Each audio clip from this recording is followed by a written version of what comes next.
Hi, this is Erica Vixen Gavin coming to you on TV Confidential. Russ Meyer's Vixen, the story of a girl who loves the joy of being alive and gives herself innocently to the merry chase of life. But like any other game, life has its rules, and if we trespass beyond them, the game can become deadly. There is no stronger bond than the friendship between two men. Judd and Niles shared such a bond, a brotherly tie blind to color. And yet, in a moment of violent passion, one led the other to the edge of destruction.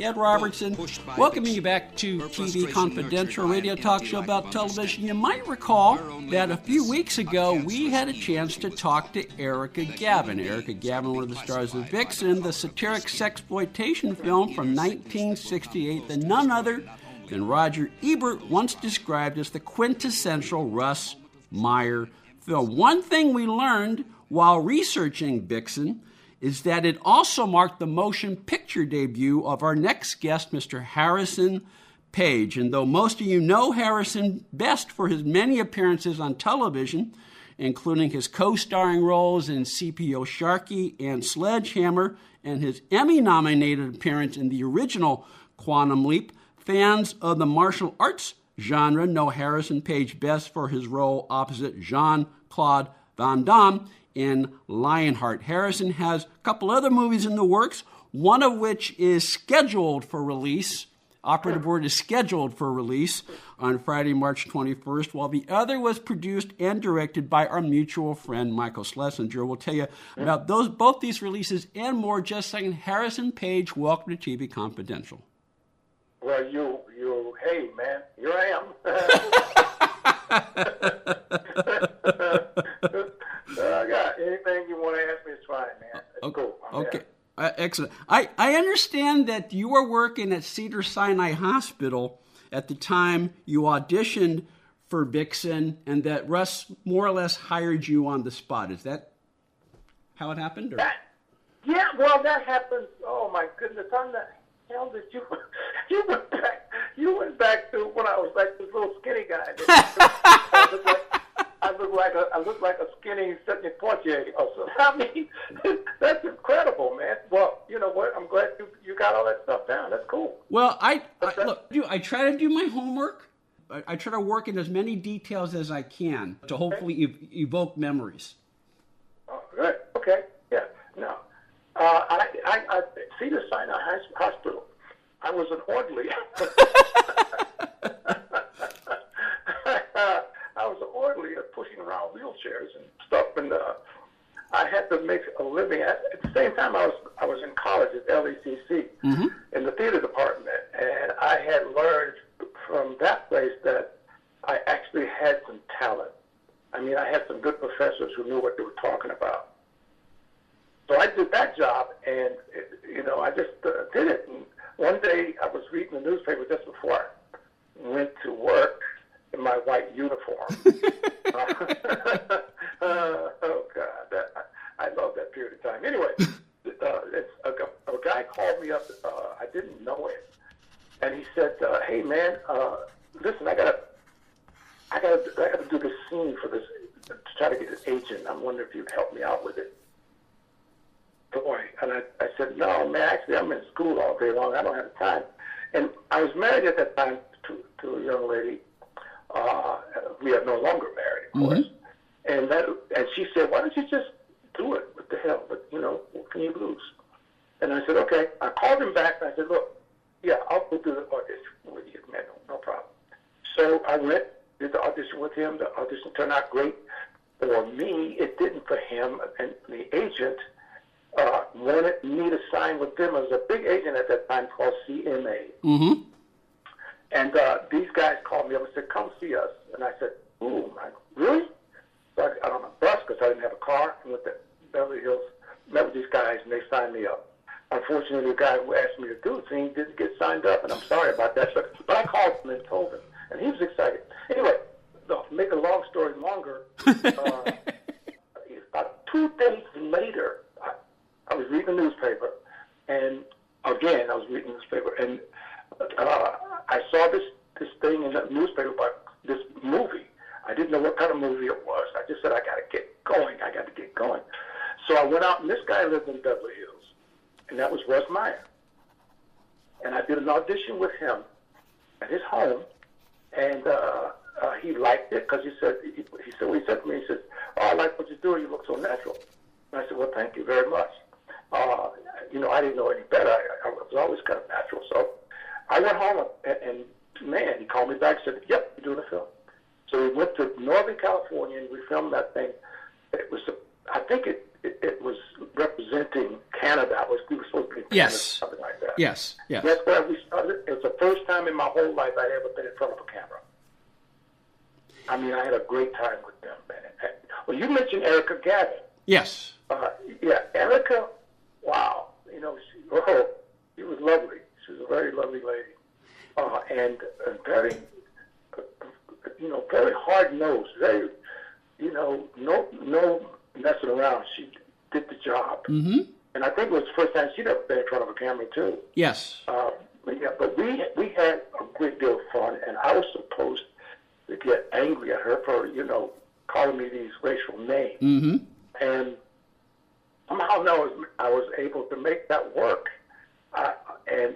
You know what? Beginning of that film, it starts with me coming in on a motorcycle. Yes. I don't know if you remember that. I just know. I had a chance to watch the movie in its entirety a couple of weeks ago. So you saw it. I did. Okay.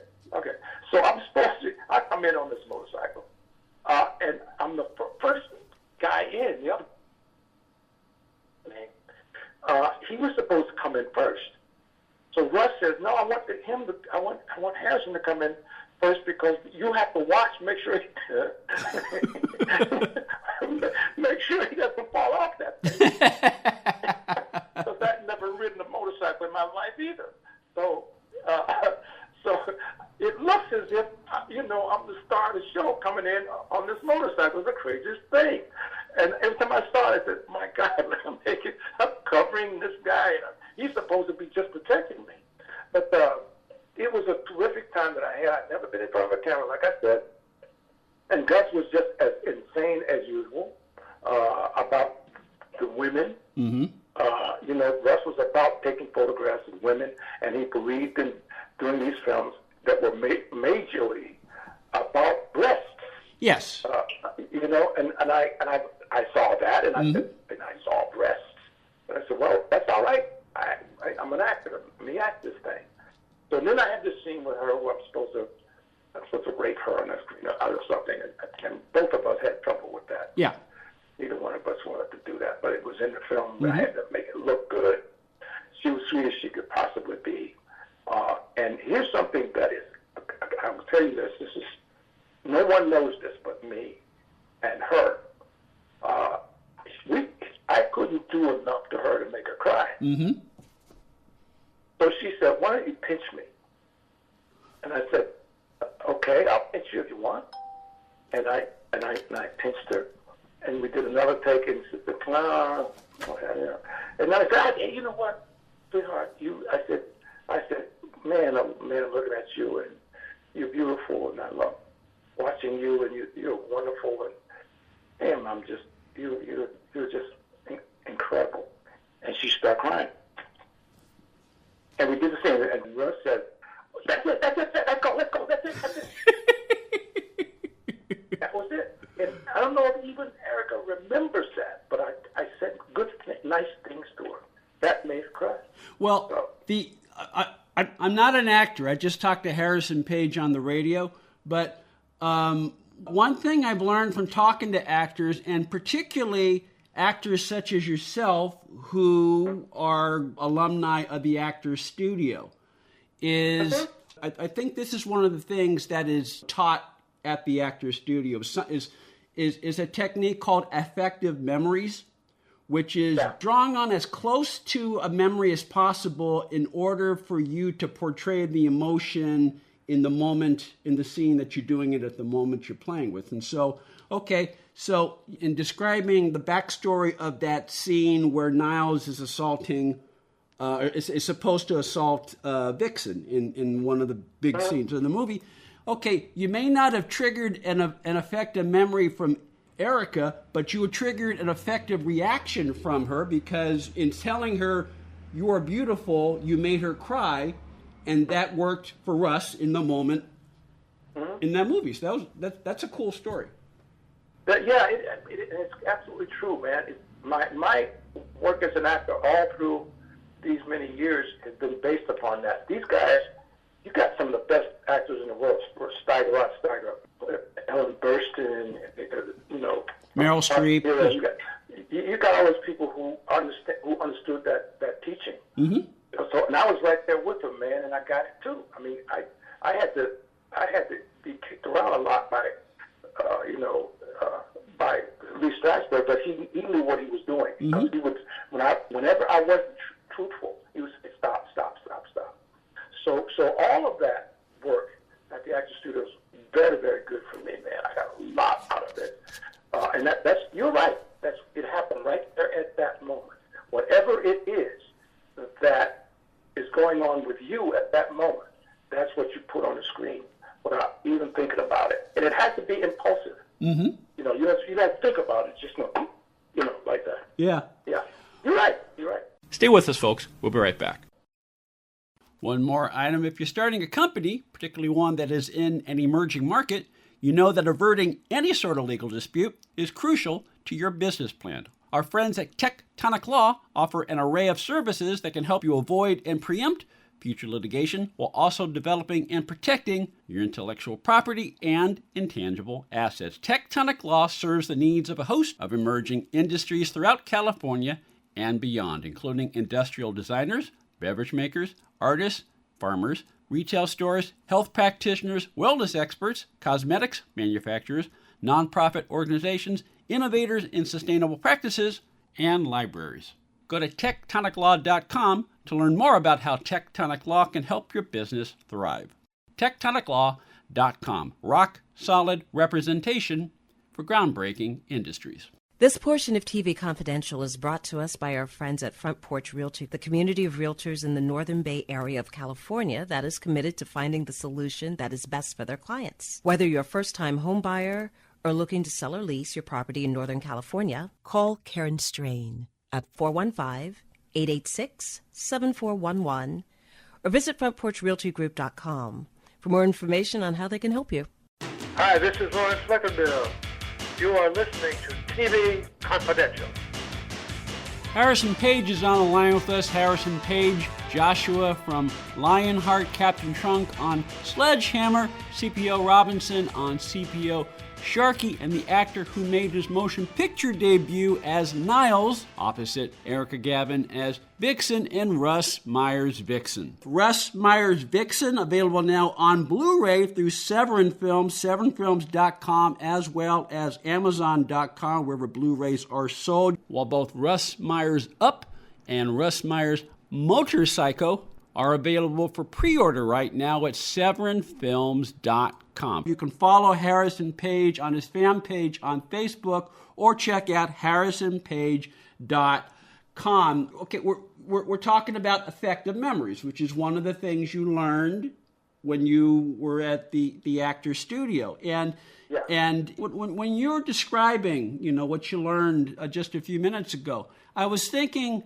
that even in a situation like when you were on Sledge Hammer, which by design was over the top, you still, as an actor, you got to find some way to bring some sort of reality to the character you're playing, even though the series was over the top. You still have to find some way to ground your performance. Is that right? That's right. Yeah. Exactly right. Yeah. Because I believe I got that part because I found something that was truthful in that. And that it wasn't so much about my anger with him as much as it was about how his behavior exasperated me. Yeah. To a point where, I went through all this personal stuff whenever I had to deal with it. It was never really like, I got to bring up anger. That wasn't really what it was all about. It was about, okay, this man is trying to do his job, and he's got this fool coming in and messing with him all the time, and he's not supposed to do that stuff. Nor did my character even want to be in that situation. But the governor said, "You got to put him in your precinct." And I kept going, "Oh God, no, not him." So that all that stuff came about because I decided that it was more of it just killed me inwardly, and always that I can't hit him, so I gotta let it sink into me and do what it does, and that's what you saw on the screen. And even in the yelling, you're right, the yelling was way over the top, but even in the yelling was about my reaction to him rather than my anger at him. Right. You know what I'm saying? Because you're a captain in a police department. You're not at the bottom of the chain, but you're not at the top of the chain either. You got people you got to answer to, and the people you got to answer to says, "Okay, Hammer may have destroyed the skyscraper downtown, but he gets his man, and so you deal with him." Right, exactly. I mean, what else could my character do in that situation? Exactly. There was no, I'm against the wall in that thing all the time. And you see it in this guy when you see it. When you watch that show, you see it. He what do I do in this situation? And all of that, again, I bring it up because you talked about effective memory, and it's there in that show every single episode. Exactly. Is I went for my to the point of almost tears away, rather than trying to play this comedic thing. Yeah. But that worked better than you know what I'm talking about. Exactly. Honestly, do, man. Jesus Christ, you're right. You did your homework. Well, what you did and what David Raish did, is it Raish? Rashi. Oh, Rashi. Okay, all right. Okay. Yeah, I call him Rashi sometimes, and he said that's not my name. And our relationship off the screen was almost the same as it was on. So it worked well. Well, yeah, you bring whatever you have experientially to the moment in whatever you do. But what you and Rashi did, I mean, it's not unlike what the actors in like the airplane movies did. Right. I mean, if you try to make it funny, you take away from the humor. The fact that you play it more or less straight. Right. That's what that's where the humor comes out. How did you do it? How did you get this? Man, you know what you're talking about. Yeah, that's exactly right. It's the same as anything you do on the screen that's emotional. You want to not go out there being hysterical because nobody really cares. You pretty much made the audience say, "I don't want to watch this anymore." But what you want to do is not try to be funny, but to try to be civil, or to try to be not funny, or to try to be try to keep things in a way that you understand them, and that relates also to what if you've seen some of my stuff, so you know that I have a tendency to be emotional on the screen. So I don't play I gotta cry here. I always play I don't want to cry. Yeah. I always play I gotta laugh here. And I play I don't want to laugh. I have to play as also if I need to be angry here. I don't want to play anger. I want to play I don't want to be angry. Yeah. Which is what happened in Sledge Hammer. I don't want to be angry. So rather than be angry, I was exasperated. Yeah, and that's I'm thinking aloud here again, Harrison, but that's a very real emotion because, in real life situations, if we're dealing with a colleague who is frustrating or is uncoachable, we don't go around trying to be angry. We try to keep our emotions in control so we can make the best of a situation. And so when you say I'm trying to play as a man who's not trying to be angry, that gives real insight into how you're approaching playing that particular character, and it's real. Yeah, it is. It is, absolutely. You got it, man. Okay. You should be on this side. You know this more than I do. Come on. No, when I don't do my show, I write for a living. I deal with enough rejection in that line of work, So I hear you. On the line with us is Harrison Page. Harrison Page, the actor known around the world as Joshua in Lionheart, Captain Trunk on Sledge Hammer, CPO Robinson on CPO Sharkey, and Niles and Russ Meyer's Vixen. Harrison will be back next week for part 2 of our conversation. We'll talk some more about working with Russ Meyer both on Vixen and Beyond the Valley of the Dolls. Plus, Harrison will tell us about how his appearance in Vixen resulted in Michael Landon casting Harrison in an episode of Bonanza, which turned out to be Harrison's first major TV credit. Part 2 of our conversation with Harrison Page next week on TV Confidential. In the meantime, Russ Meyer's Vixen, now available on Blu-ray through Severin Films, severinfilms.com, as well as Amazon.com, while Russ Meyer's Up, Motorpsycho, both available now for pre-order, severinfilms.com. You can follow Harrison Page on Facebook as well as harrisonpage.com. Hi, this is Joyce Bullisan. You're listening to TV Confidential. Love thy neighbor, do it the simple way. Love thy neighbor.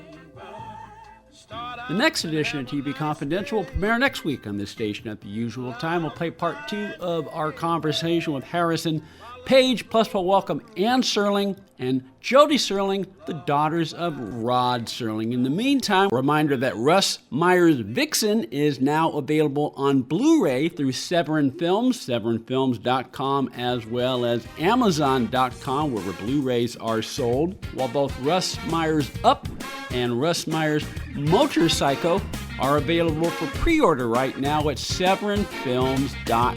For more on Harrison Page, harrisonpage.com. You can also follow Harrison on Facebook at Robertson, Tony Figueroa, Dada Allen, Phil Grice, and Susan Silver. Thank you so much for listening. Stay healthy, stay safe.